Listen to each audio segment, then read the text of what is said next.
Tonight, we remember one of our colleagues, journalist Aaron Humes, who died suddenly this afternoon at the age of 39. You'll hear from his mother and his colleagues. And Constable Barry Flowers speaks. He's the man Joseph Budna says kidnapped him. But today, Flowers was talking about former Compol Chester as he celebrated a victory in court. We'll have the story. Also, the CEO of the National Bus Company. After 3 months gone, you'll hear why. And will you have to start paying for NHI? The UDP says you just might. We'll take you to their press conference. We've got details of these and all the stories in our newscast for tonight, Tuesday, May 19th, 2026. Good evening. With your news, I'm Indra Craig.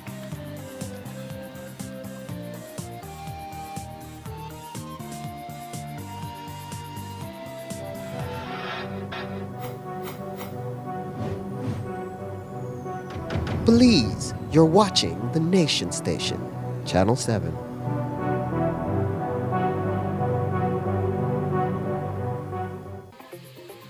This newscast is brought to you by Cellular World, your authorized Samsung distributor. Shop smart for your Samsung devices in Belize and enjoy benefits you won't get anywhere else. When you shop locally for your Samsung, all your devices will be covered by a 1-year local warranty. You won't get that when shopping with the other guys. When in doubt, always look for the Cellular World seal to know you're getting the real deal. Shop with confidence and enjoy your Galaxy knowing that it can be repaired locally at our Samsung Service Center by certified Samsung technicians using original parts and machinery. Even better, enjoy the best LTE experience in Belize, knowing that your Samsung devices are compatible with major local carrier networks.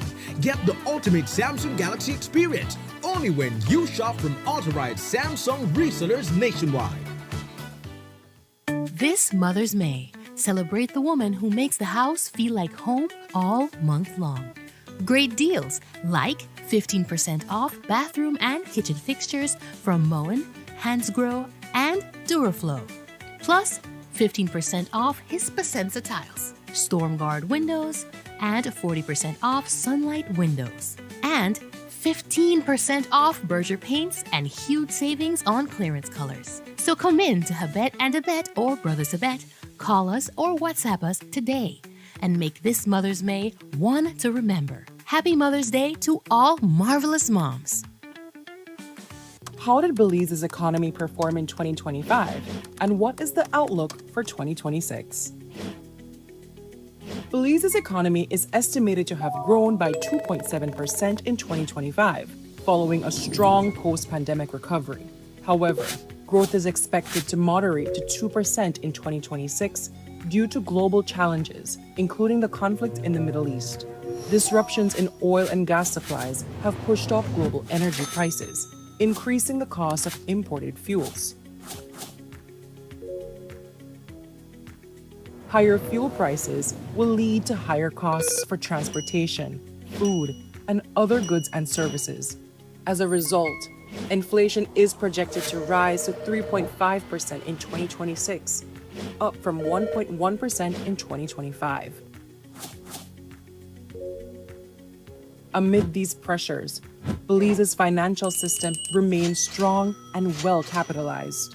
In 2025, domestic banks recorded a capital adequacy ratio of 17.9%, doubling the 9% minimum requirement. These high capital buffers are meant to absorb potential losses.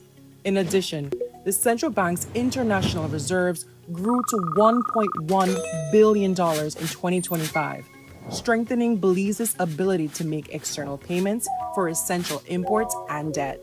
For more details, visit centralbank.org.bz and read our latest annual report and upcoming public information notice. A message from the Central Bank of Belize.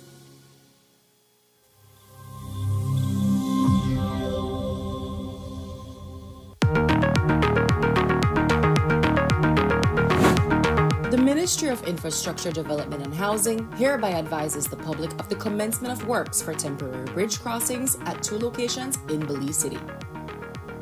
The first temporary bridge crossing is being constructed near the Belcan Bridge, extending between the Belize Water Services Limited (BWSL) parking lot on the south side and the vacant lot adjacent to the Save You store on the north side.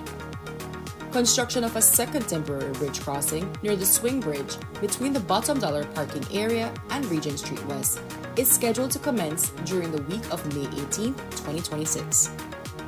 Works at both locations generally include driving of foundation piles, placement of bridge girders, construction of reinforced concrete deck structures, associated marine and support works. To facilitate construction activities, barges and other marine equipment may be positioned within the Hallover Creek and may remain in place until work is completed. The temporary bridge structures are being constructed to maintain public access and traffic circulation during the planned reconstruction of the Swing Bridge and Belcan Bridge later this year. MIDH advises all mariners and users of the Hallover Creek that active construction zones will be in effect at both locations. As such, all marine vessels are hereby advised that a no-wake zone will be enforced for approximately 200 feet on either side of each construction area. Operators of marine vessels and all users of the Hallover Creek are asked to exercise caution when navigating through work zones, observe all posted signage and safety instructions, reduce speed and comply with no-wake restrictions, remain attentive to construction personnel and equipment, extend courtesy and cooperation with workers on site. The Ministry thanks the public and the maritime community for their patience, understanding, and cooperation as we work to modernize and improve the nation's infrastructure. For further information on the project, please contact the Project Execution Unit at 614-3195.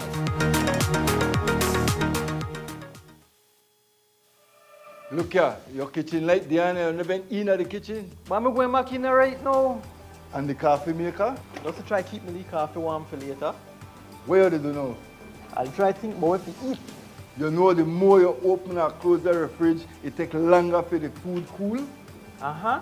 For a hot day like today, it burns more energy. You charge your phone right now? No. Plug it out then. You really only wash 2 Lee socks and 1 Lee shirt? You don't know what small load burn the same amount of electricity as large loads? But this is my favorite shirt. You have to be more energy efficient. Use large loads. This AC they blow hard. You know, if you keep the temperature at 25 degrees Celsius or higher, you burn less energy and you also keep the place cool.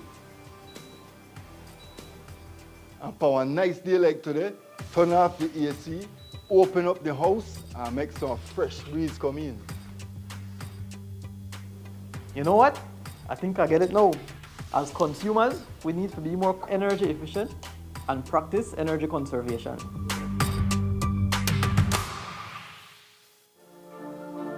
The success of my business means a lot to my family, especially my brother, because I'm continuing his legacy, making butterfly art collages. It was very hard for me to receive payments. I had to go directly to meet the person I'm purchasing from and who I'm selling to receive payment. Because I opened my business account with Atlantic Bank, now I can make and receive payments online, and this has made my job much easier. Atlantic Bank, building the future together.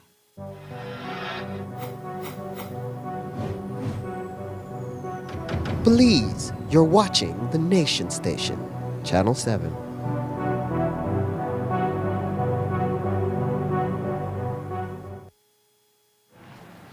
Tonight, hearts are heavy in the media after the sudden passing of one of our colleagues, Aaron Humes, of Breaking Belize News.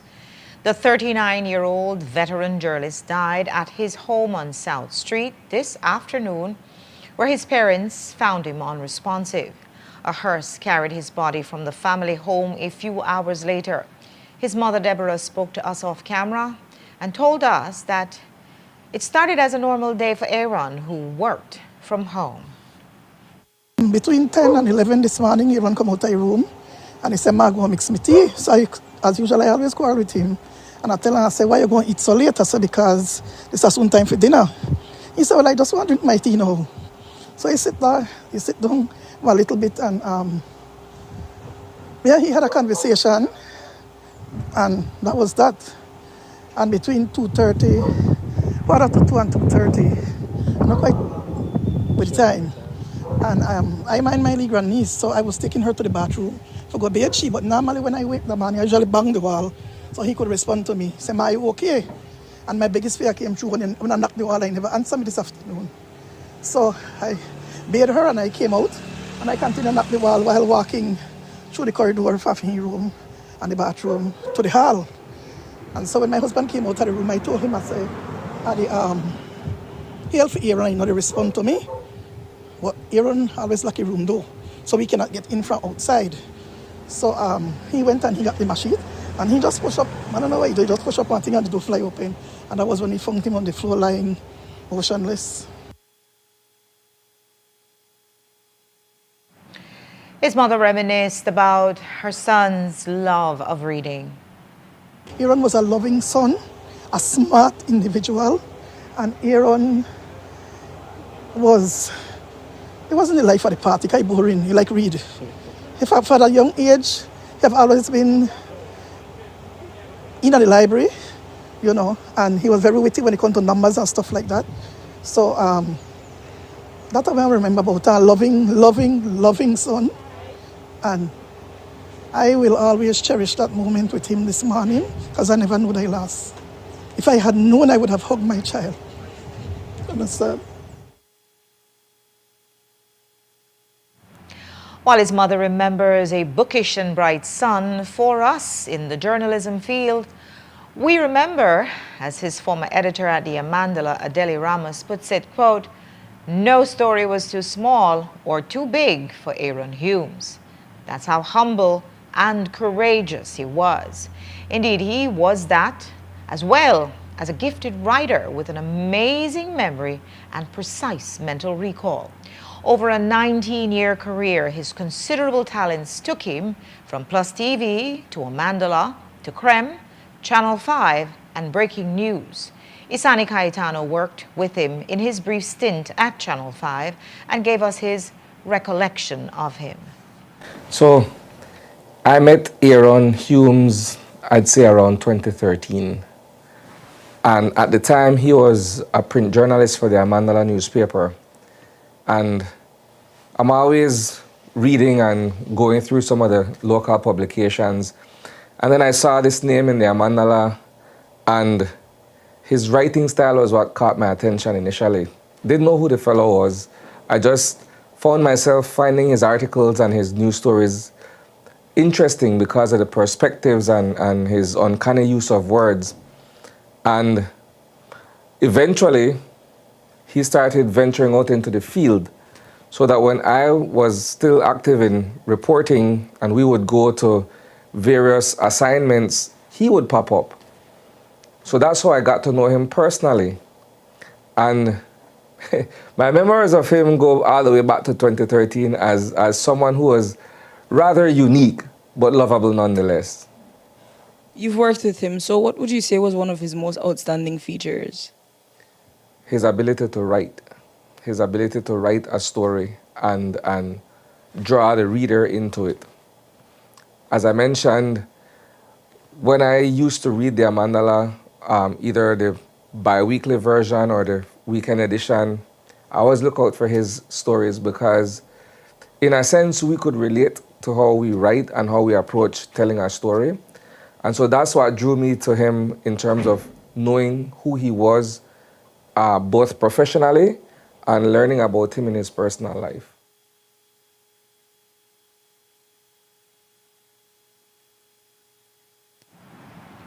And one of his closest colleagues early in his career was Giovanni Brackett, who worked at Plus TV.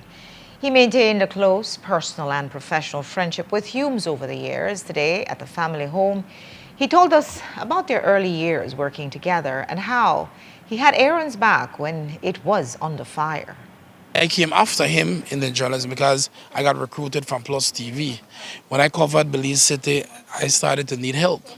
So when he had moved from Amandala, he went to join with us at Plus TV. And so we were like a 1-2 punch. Because he decided I would want on the bicycle.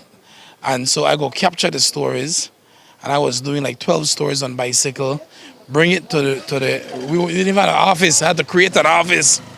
And if I was sometimes be at Channel 7, or Aaron would be at the computer lab, and I would just bring the camera there. And we only had like 1 hour for him to take out the bites of the story. And I had to get the chip on 3:15 bus to reach 4:15 in Plus TV to finish edit for 6 o'clock news. And so we did that for years. And that was the ability between he and I. I had the ability to go out, and he had the ability to just take it in and write it. But people who would also know me from way back know that Aaron assisted me a lot with my press releases. So I was sharing earlier that when I did one of the immigration scandal, there was a thick document that came out. And I only had like 12 hours before press conference to burst it. And so I gave Aaron, I said, Aaron, this is what I want you to do. And within that night, Aaron took out all the bites that I needed, the facts. When I read that in a press conference, people thought I knew every single page. But it was because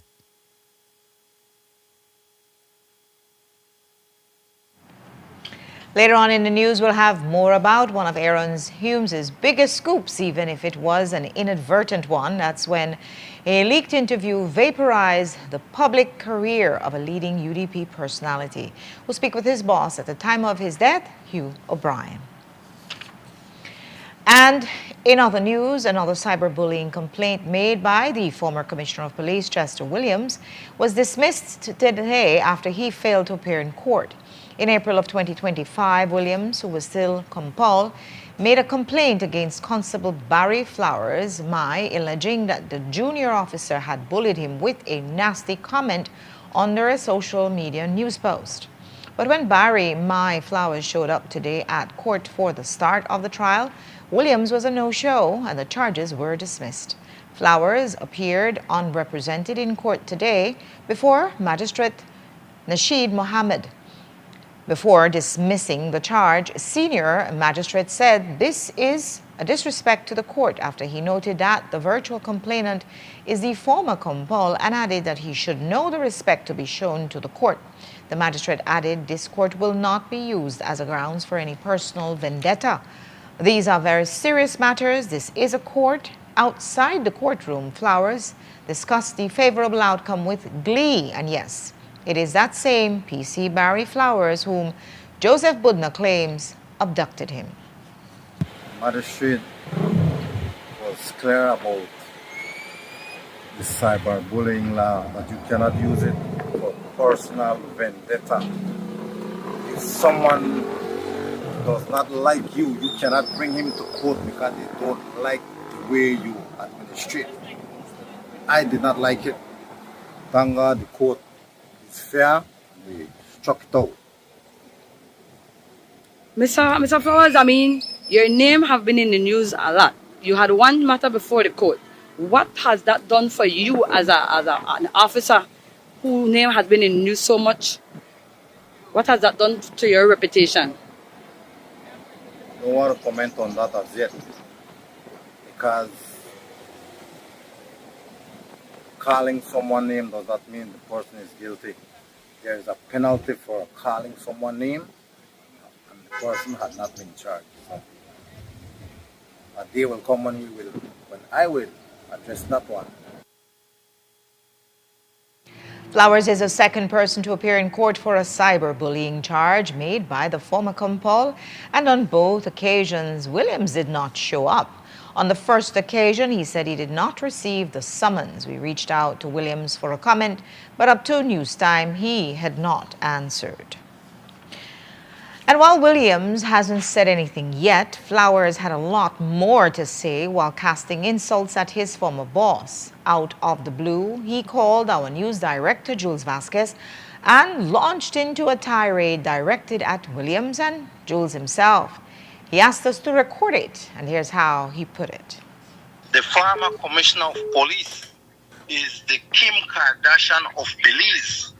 He does everything in his power to remain relevant. Boy, your time is up. You're not relevant. I support the now Commissioner of Police, because he's a man, a manly man. He's not a Facebook Commissioner of Police. He's not thin-skinned. He's not egotistical. He does not have to be the center of attraction.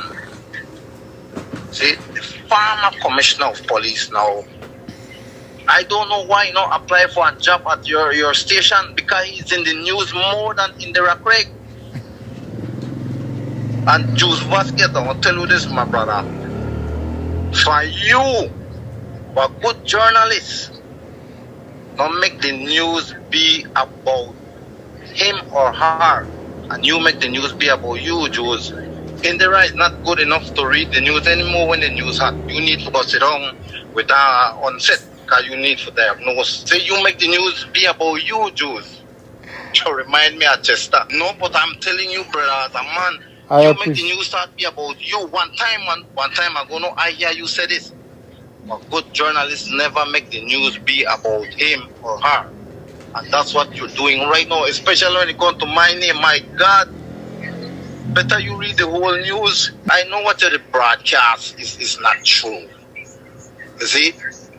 So, are you... We'll not discuss that, because what time will come when we are dealing with that. But I have to put the name on the news, Mr. Flowers, because, and you know I have text message you as well. Brother. I know you have not been charged, but you have been... Why would you do that to me? Why would you calling my name for months? You have defamed my character, my brother. Innocently, you have defamed my character, but that's the one discussion for another time. Were you there on that night of August 22nd in Orange Walk? There we go. Stop making the news be about you, Brent. No, I'm asking you. I'm asking you, Barry. When they have a good conversation, you divert. Let us deal with Kim Kardashian of Belize. Flowers has never been charged for the Budna abduction. He remains on interdiction with full pay. We'll take a break now. When we come back, we'll take you to today's UDP press conference. They say you might have to start paying for NHI. And later on, more remembrances of the sad and sudden death of our colleague, Aaron Humes. Don't go away.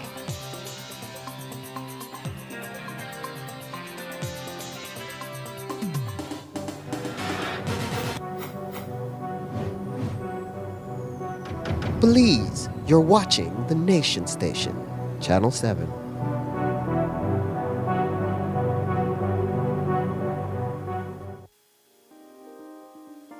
Prepare for the heat and stay cool with a Reamer Grey air conditioning unit from Benny's. Choose the right BTU unit size for your bedroom or living room and enjoy complete comfort. You can also save money with an inverter unit that is energy efficient. When the heat is on, stay cool and comfortable with an affordable, dependable AC unit from Ream or Gree. Available at Benny's. Quality and savings.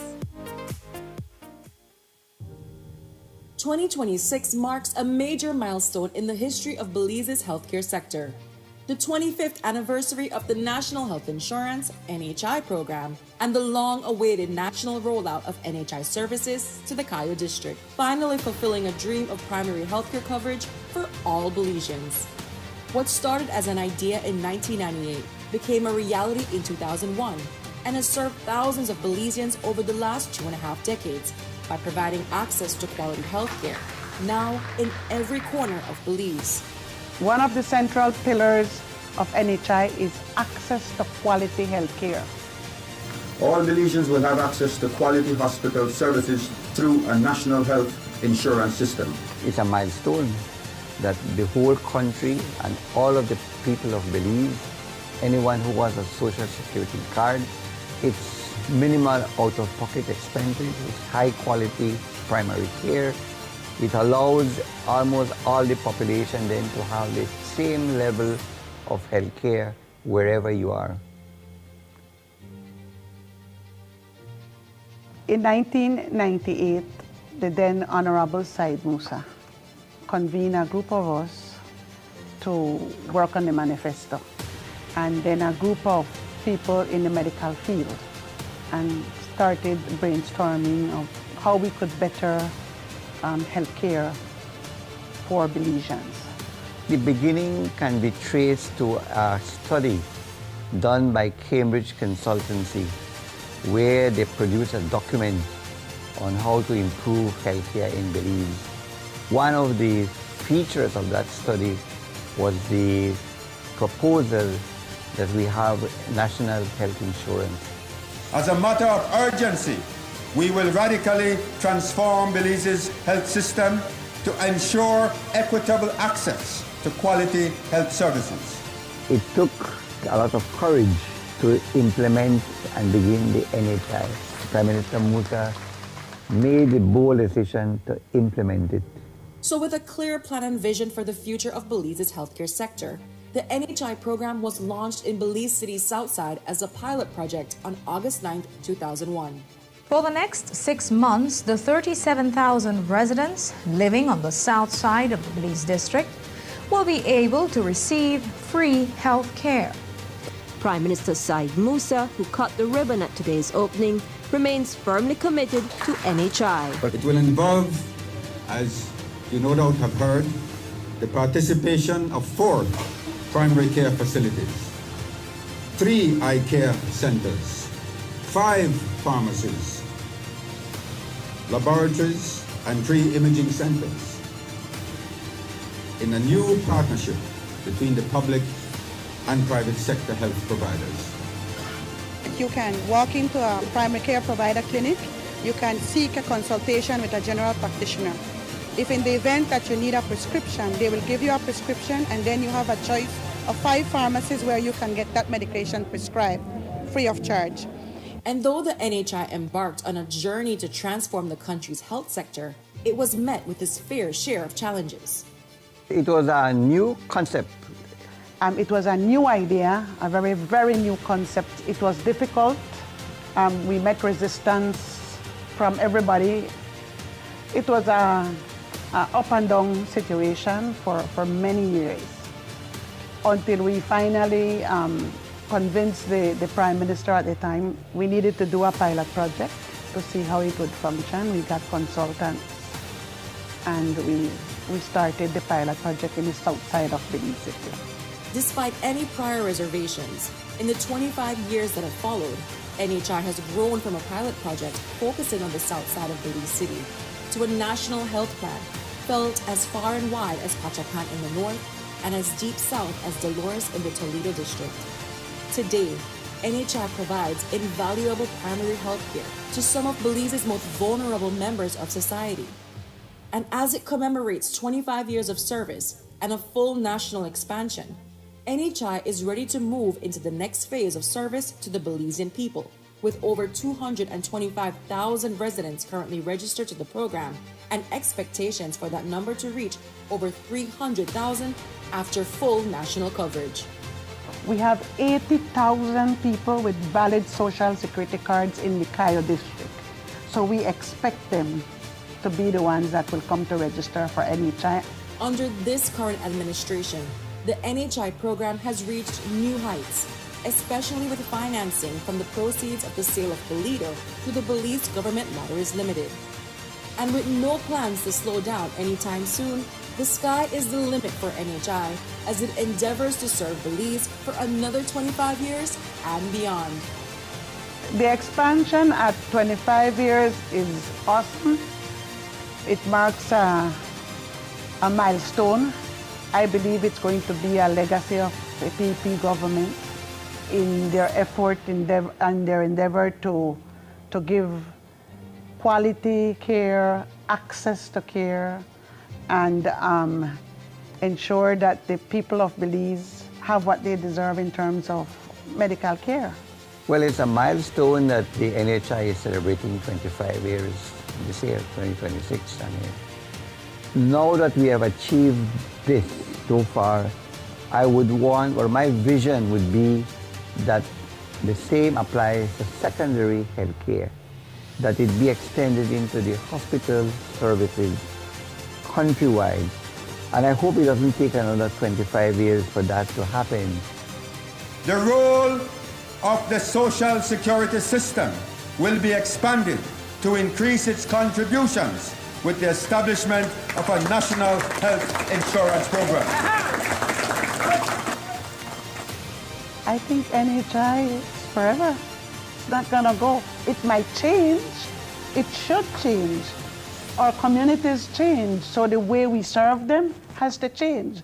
But the concept of NHI, the concept of having universal coverage of primary health care for our Belizean people is here to stay. NHI, an enabler of quality health and wellness for all.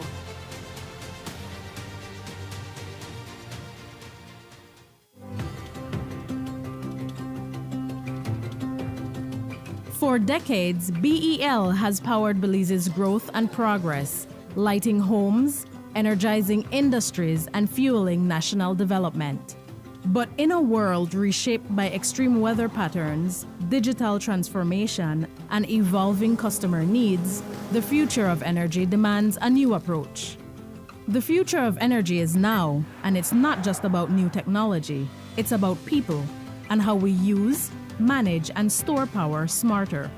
BEL is leading the transformation, blending modern advancements with the wisdom of sustainable energy practices. Integrating technologies will redefine how Belize produces and uses energy. With distributed generation and smart grid technologies, customers are becoming power partners. Energy is no longer a one-way street. BEL is making key investments that will reinforce the grid to make this a reality, ensuring energy security for generations. At BEL, we are more than an energy provider.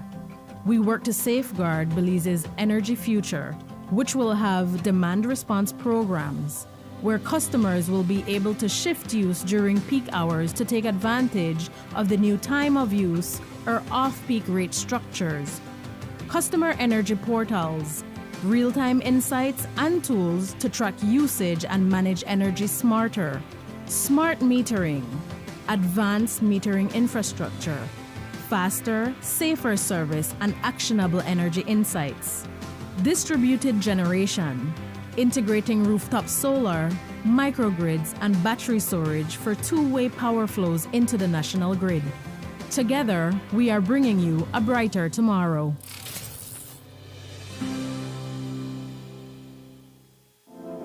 As a small business, I started to attend pop-up shops like many other businesses, and we found that our customers wanted to pay by card and not cash. I went to Atlantic Bank, and immediately, without a problem, it's like, yes, you can have a POS system. That POS system we now use in-house, and we can also take it countrywide wherever we are. They were willing to take the time, they were willing to be patient with us as we grew our business, and that, for us, that meant the world. Atlantic Bank, building the future together.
Belize, you're watching the Nation Station, Channel 7.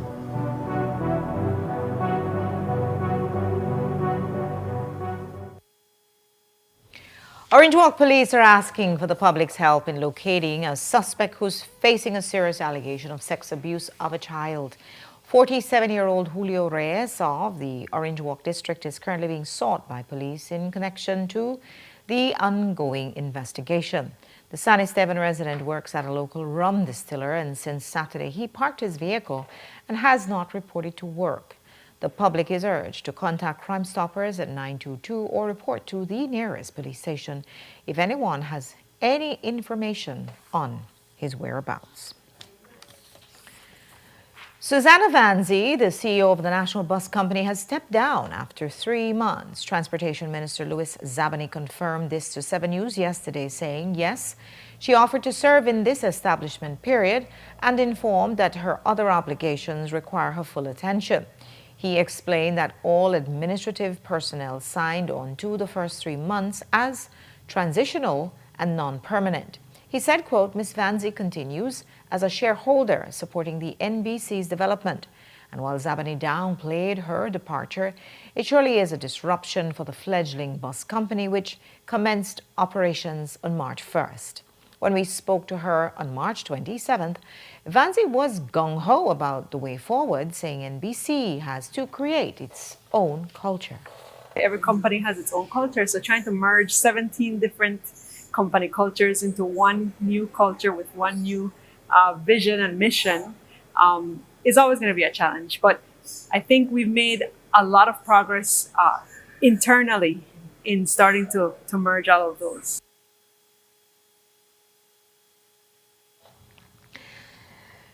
So far, no successor has been named. Zabani says the post will be advertised shortly. In the meantime, there is a strong regional manager structure that will keep things going very well.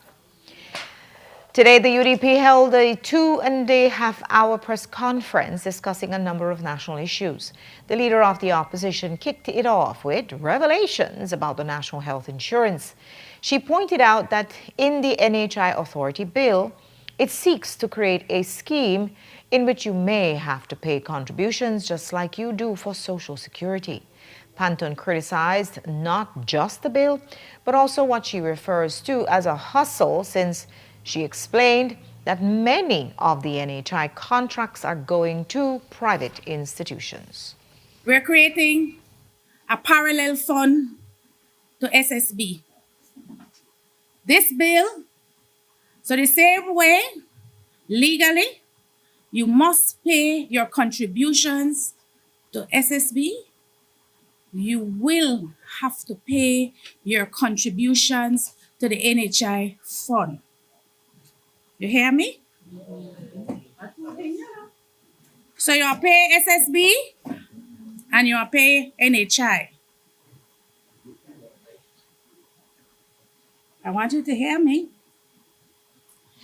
Government who is selling free health care, where they use the Bolida proceeds.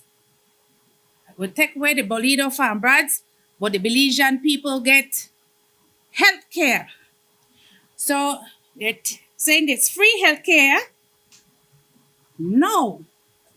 But once this bill is enacted and signed into law, Belizeans will get the bill.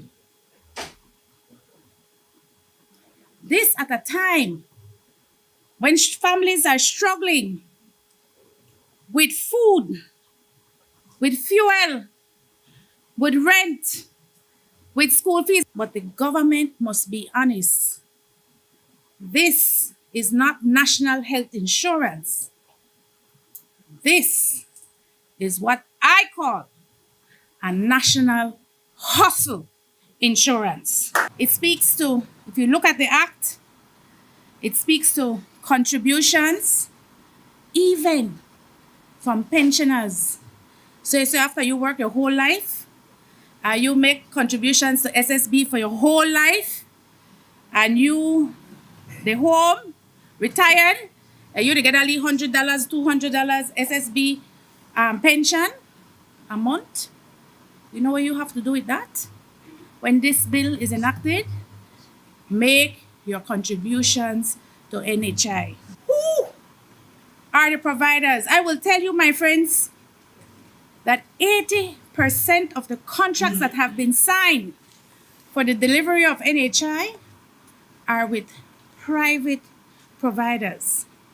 While our public healthcare system continues to be dismantled, they're not being resourced, they're not being equipped.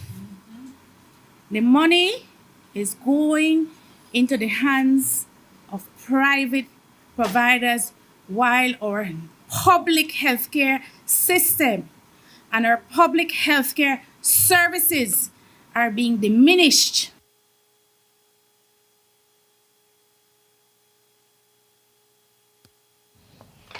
And SISE Mayor Earl Trapp was also at the head table today to discuss alleged electoral fraud in the Cayo district. As we have reported, he and Dr. Omar Figueroa took the matter to court to attempt to stop hundreds of transfers before the election.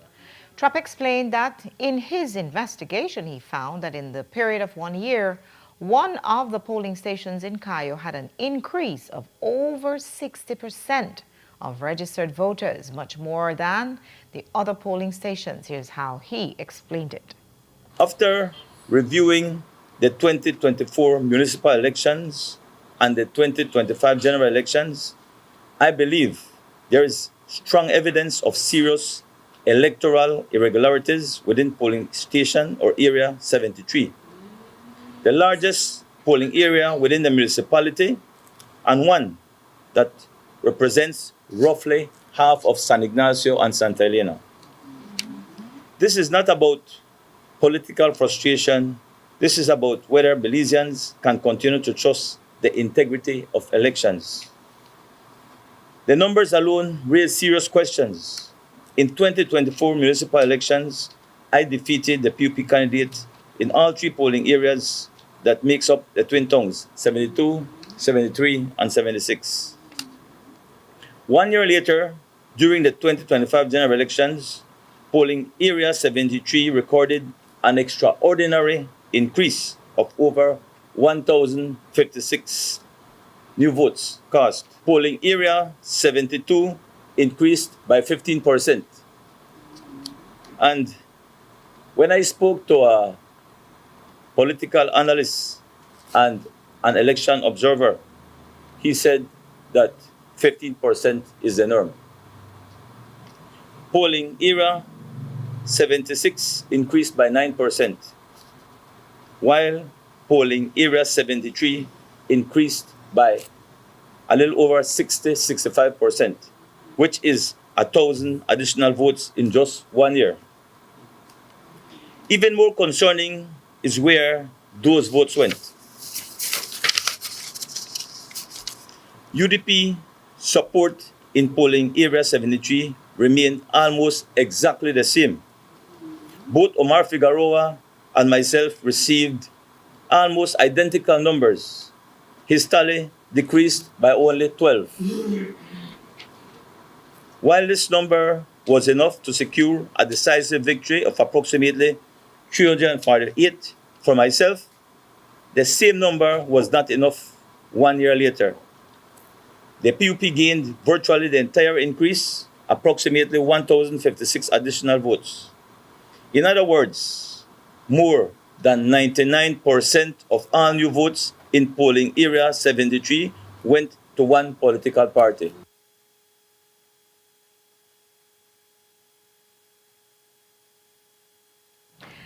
And Trapp also explained a case of one Cayo resident who was told that someone had already voted as his proxy, even though he never underwent that process.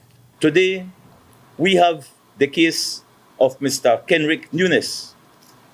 He is one of several Belizeans who reported going to vote in polling area 73, only to be informed that a vote had already been cast in his name and through the proxy system.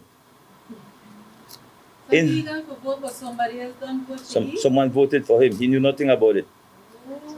In his case, he was informed that his vote had already been exercised by proxy, despite maintaining that he never authorized anyone to vote on his behalf.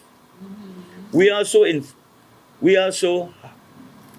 have information confirming that the individual who cast that proxy vote was connected to a PUP campaign team. This individual action deprived Mr. Nunes of his constitutional rights to vote in the March 2025 general elections. What makes the matter even more troubling is that proxy voting requires prior approval before elections day. Proxy arrangements are generally intended for circumstances involving public officers or persons officially assigned away from their constituency on elections day. Mr. Nunes maintains that he has never been a public officer. Additionally, proxy firms require authorization and supporting signatures before approval can be granted. These circumstances raise serious questions about how such a proxy could have been processed and approved in the first place. And also at the head table was their shadow minister for transport, German Tillett. He criticized the national bus company, especially after the CEO quit, as we told you earlier. Here's a snippet of that speech. We have allegations of revenue leakage where cash collected is not properly accounted for. We have concern of mismanagement and financial losses. And now we are hearing that the CEO, Susanna Vance, may be stepping down or has stepped down amid these very issues.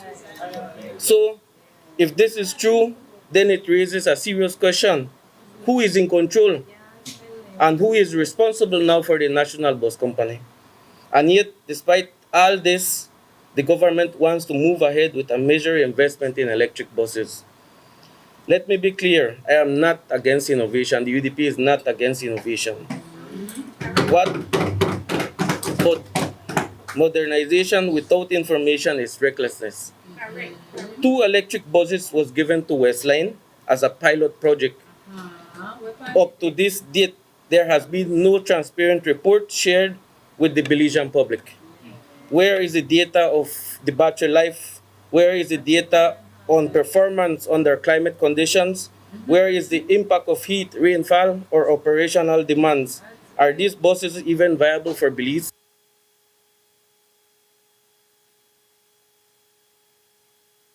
But among the issues discussed, the UDP did not mention the upcoming municipal elections or its slates. When we asked about it, the chairlady said they would strike when the iron is hot.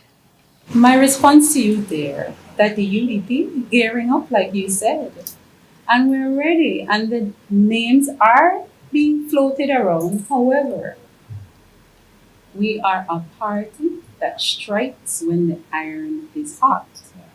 And so as much as I want you to poke me and get me to act when you're ready, we will do so after we have all our ducks in a row and we're ready to do so strategically in each municipality. On that note, what do you make of the mayor endorsing his son-in-law as his successor? How is that my concern? I cannot be bothered about the mayor, his son-in-law, his daughter-in-law, any in-law. You know what my concern is? The UDP and who our mayoral candidate will be. And our slate, because you know why? No care who he endorsed, we the confident.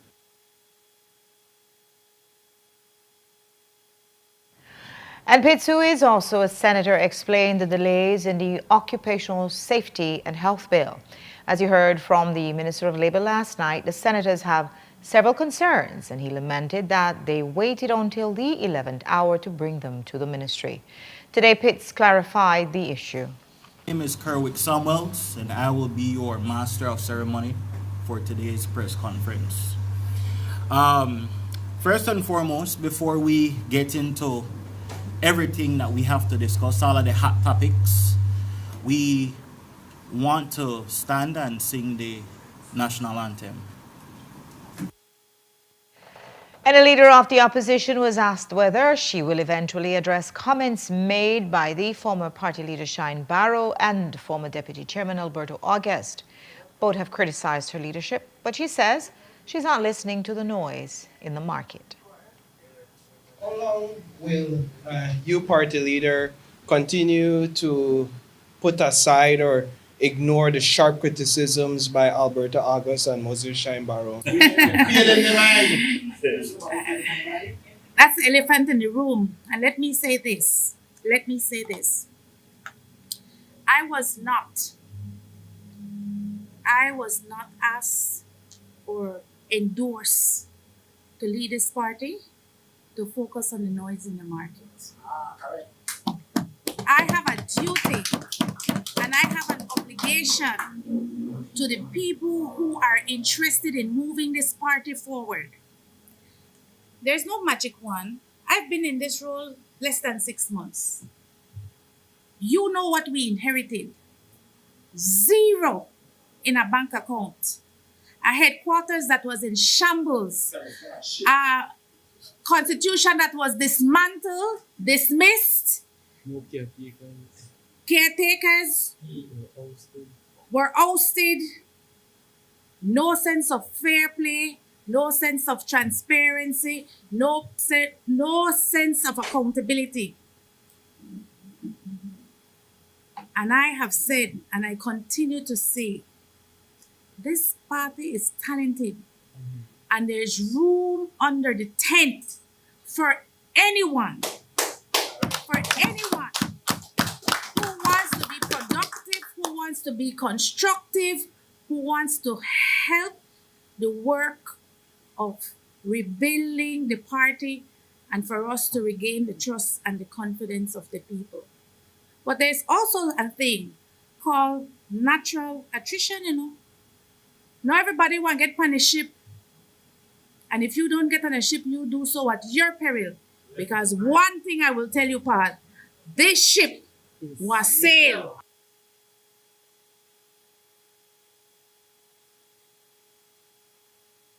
To close the press conference, Panton took aim at Love FM and TV, expressing disappointment over their recent coverage of her leadership. Panton stated that the media house failed to contact either herself or the chairwoman for comment or clarification, accusing the outlet of pushing a specific narrative. And I want to say, since you're here representing Love FM, that Love FM has a responsibility to ensure that you do your investigation, that you engage our parties. Because I have to say I'm disappointed that the narrative that is being promoted on Love FM compromises the very integrity on which Love FM was built. Not you, Mr. Selly, but there are persons who make the news decisions for Love FM who don't even pick up the phone to ask. It's true. To ask, what is your position on this situation? But spins a narrative that has no basis of truth. That has based on no facts. And so I urge all members of the media here today, and I single out Love FM because of the narrative that was on the news station this week. Not even a phone call to the chairlady of the UDP or to the leader of the opposition, who has always graced Love FM with their presence whenever we have been asked. But to all media houses, you have a duty and an obligation to inform the citizenry, to help us to safeguard what we now have all agreed is a very fragile democracy by ensuring that your news is objective.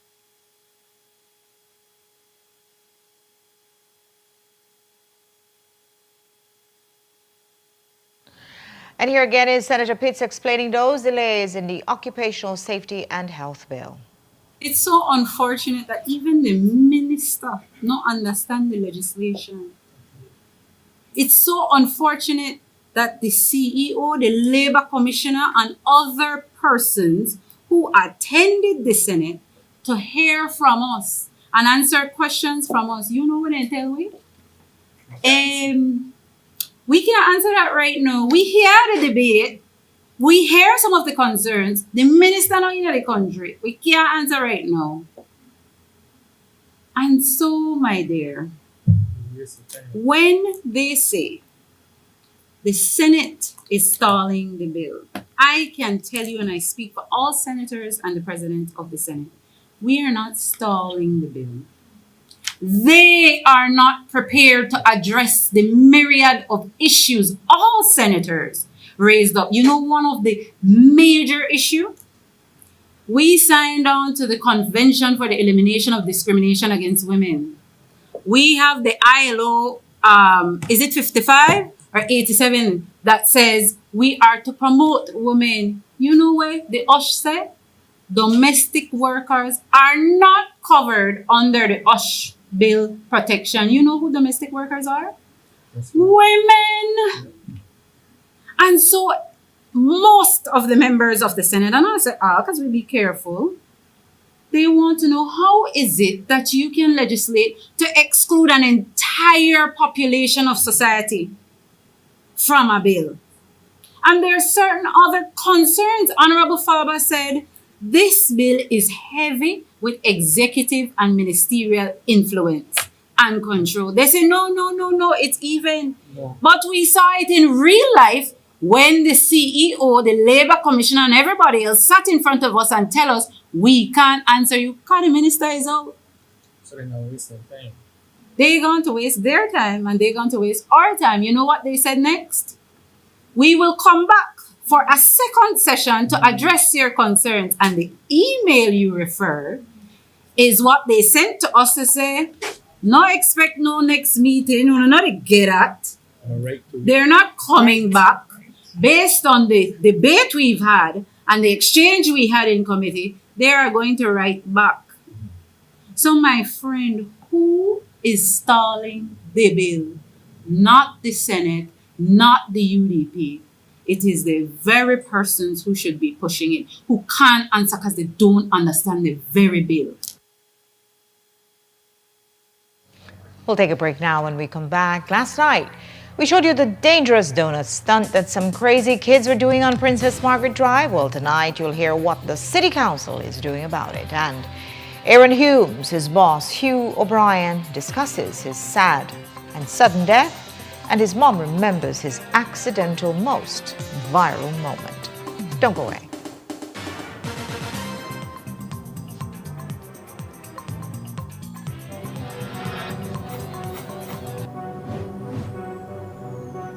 Belize, you're watching the Nation Station, Channel 7.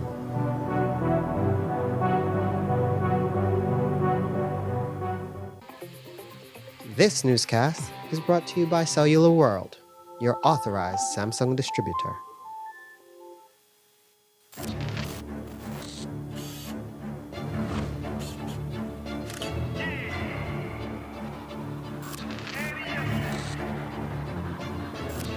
Can't accept the loss, I'm hard-headed.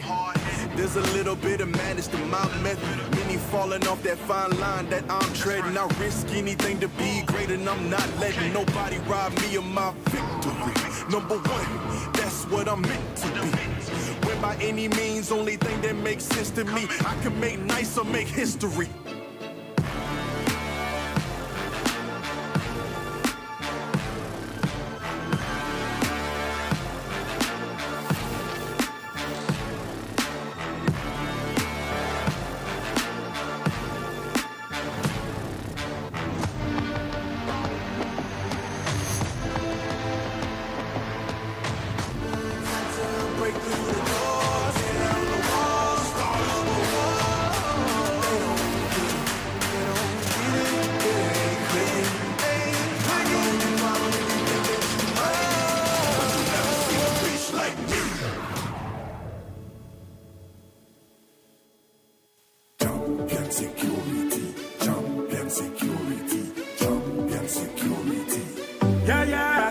Your security is our business, so we gonna protect you like a champion, like a champion. Guess what, Mr. Handsome? Yeah, over there, champion security.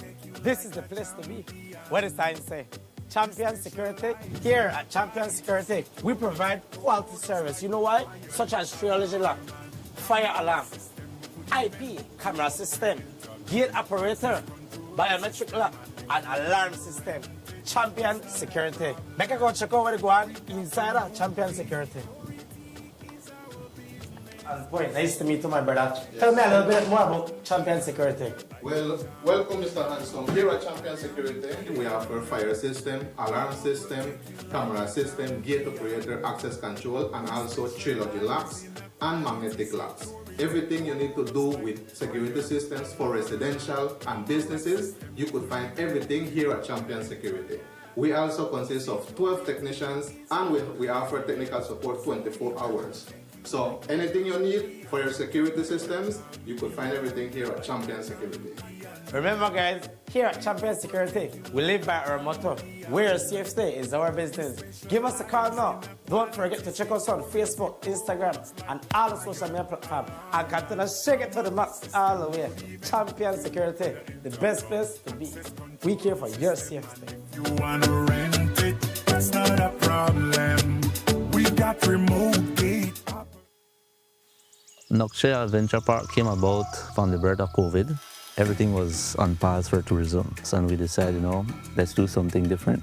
We got 10 bikes, 10 ATVs, and we were just doing ATV tours. Shortly after, we were approached by the cruise lines. We agreed to work with them, and from then it just started growing. We set up the chocolate tour first, and then from there we went into the culinary experience at the different Mayan cultures. We have like the gift shop, the cooking class, the shaman, and the healing, and it just all came together. When you reach a certain point, you need investors, you need partners to come into your business. Atlantic Bank just make it easy. Even my 7-year-old could do it. Atlantic Bank, building the future together. Where is the internal UDP fight? Not everywhere you see the smoke, the fire there. There are those who simply refuse to accept the democratic process. Even a Cornwall City Councillor believes in what the UDP stands for. Hi, my name is Evan Thompson. I believe the UDP is the original freedom fighters of Belize and the only symbol of democracy in the country. The mischief makers claim to so love our country, but yet all they do is create distractions to our realities. But like when I always say, that who pays the piper calls the tune. Don't be distracted by all the noise.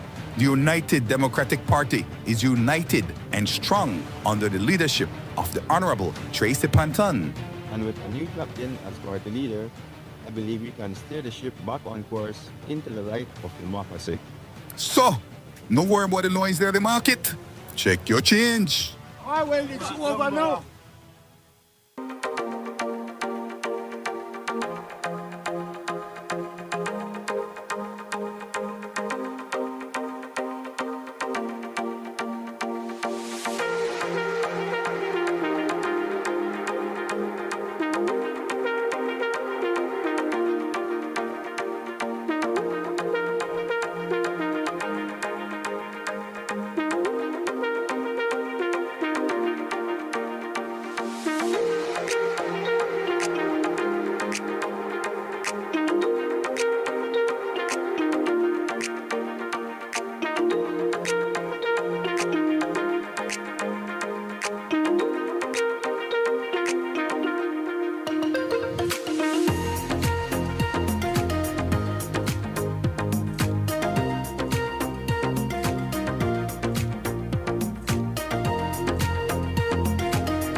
Belize, you're watching the Nation Station, Channel 7.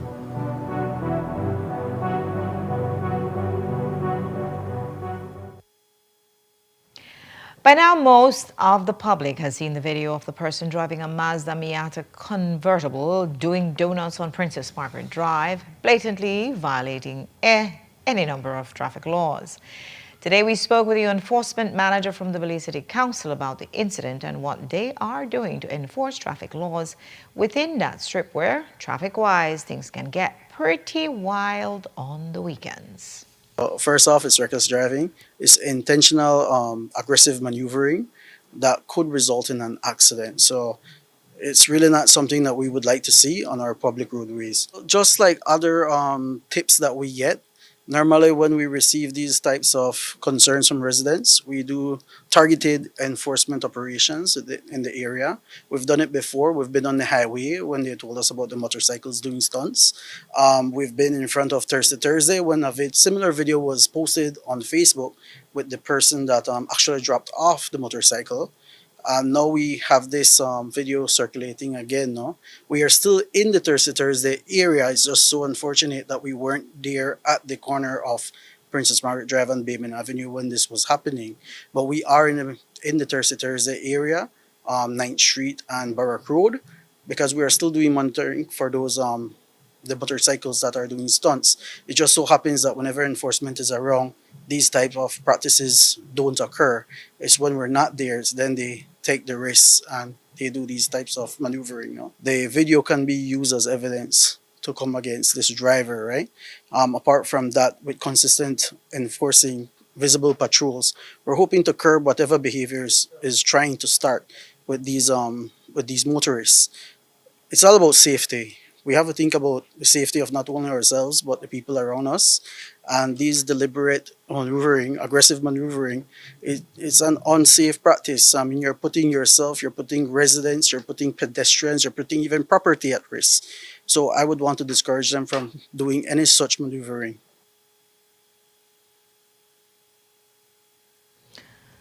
Early in the news, we told you about the passing of prolific journalist 39-year-old Aaron Humes. For the past 2 years, Humes had been working at Breaking Belize News, where he had hundreds of bylines. His boss, CEO Hugh O'Brien, today told us how deeply saddened he was at Humes's sudden passing. He added that perhaps the most memorable moment in Humes's career was his leaked phone call with former SSB Chairman Doug Singh in April 2020, when Singh was subsequently forced to step down from his public posts for offensive comments. O'Brien said the leak was accidental, but it still earned Humes praise. We spoke with him via Zoom. I'm saddened by his death. I have to admit, I cried, and I felt the pain of his mom and his sister and his brother. I spoke with him night before last Sunday night, and one of the reasons why I'm saddened is because I had intentions to call him last night after 11, because he wrote a story about the guy in Cayo that was the home invasion, the guy Sierra that was killed. Well, he was shot and he died after, and that story went viral. So I had intended to call him. I made the effort to call him to congratulate him on what would have been the story that had the most traffic yesterday. And it was after 11, and I was a bit tired too. I was getting ready to go and sleep, and I figured he may have been, doing the same. So I didn't call him last night. So I feel I like to be in touch with people, and when they die and I didn't make that last connection, it does have a little bit of pain that it leaves behind, right? So I've been speaking with him almost every night for the last week or so, except last night I never made that call. He's gone now, and sad to say goodbye to a hardworking brother. But Belize and Breaking Belize News will miss Aaron. Before we close, Jules, I must highlight a specific moment in his career when Aaron did an interview with Doug Singh during COVID, and he normally would record his interviews on the phone, but he never realized that he was recording, and he didn't tell Doug Singh, but he never realized he was recording, and knowing Aaron that was an honest mistake, and to not know he was recording.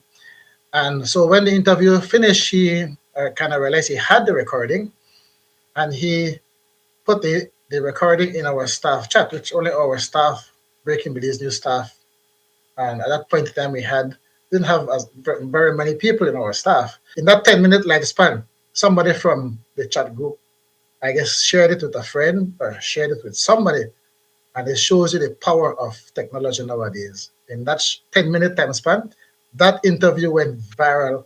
It was not intended for public consumption, but it did, and Aaron was blamed for it. And he made a mistake to not know it was recorded. He made a mistake to put it in a chat group he felt was our chat group of real friends. And maybe somebody shared it with another friend in an honest way, and the damage was done. And Aaron got some accolades for that interview, but that was not an intention that Aaron had. He was not looking for accolades. He was just doing an honest interview.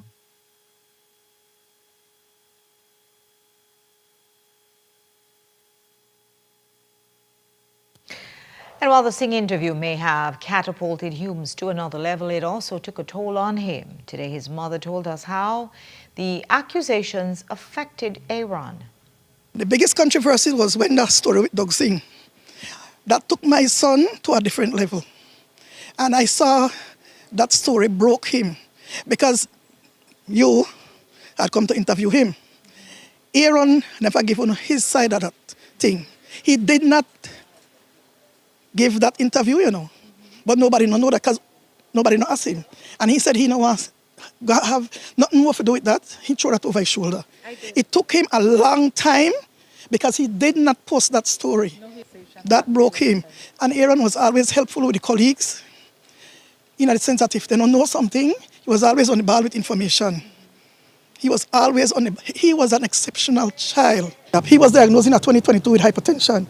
But like I say, since that hospitalization, I've always been to the doctor consecutively, missing none of the appointments.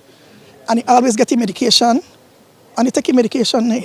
Everything where Dr. Silva told him about when he had a wake-up call in 2022, he changed all that except the exercise and the diet. That was his problem. And I keep telling him, I say, my son, he said, Mama, they say I lose like 4 pounds, I said, I need to live like so much more. That 4 not work. And last week, Friday, he went to the doctor, called me when he done, bring the medication home, and that was that. That's not like he never do what he's supposed to do to a certain extent. We note that Humes is the third journalist to die suddenly this year. Ruben Morales Ingleses, also of Breaking Belize News, died on March 16th. And Roy Davis, a freelancer, died on February 26th.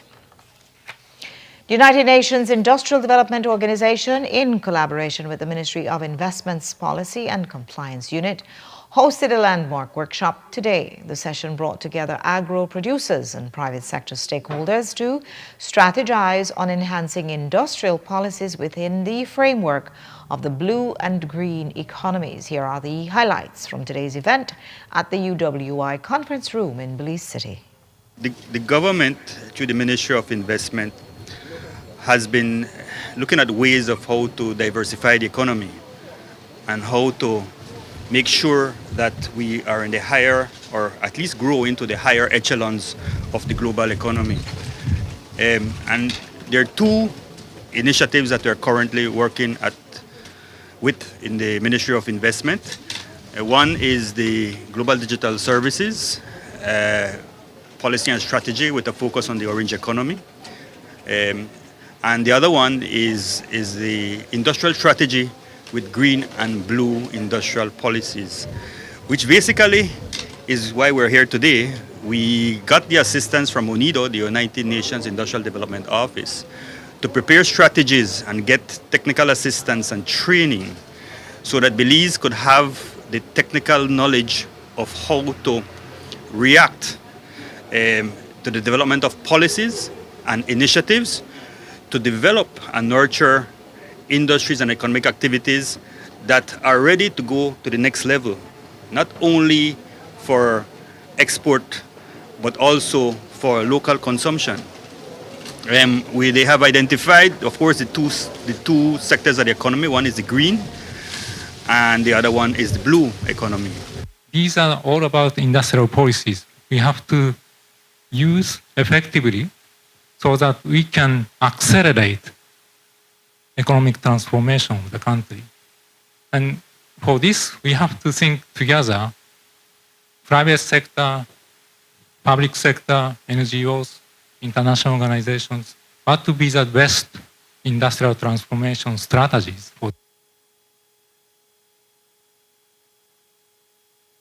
The Ministry of Health and Wellness is urging Belizeans to stay alert as measles cases continue to rise across the country, particularly among unvaccinated residents living in or traveling to border communities.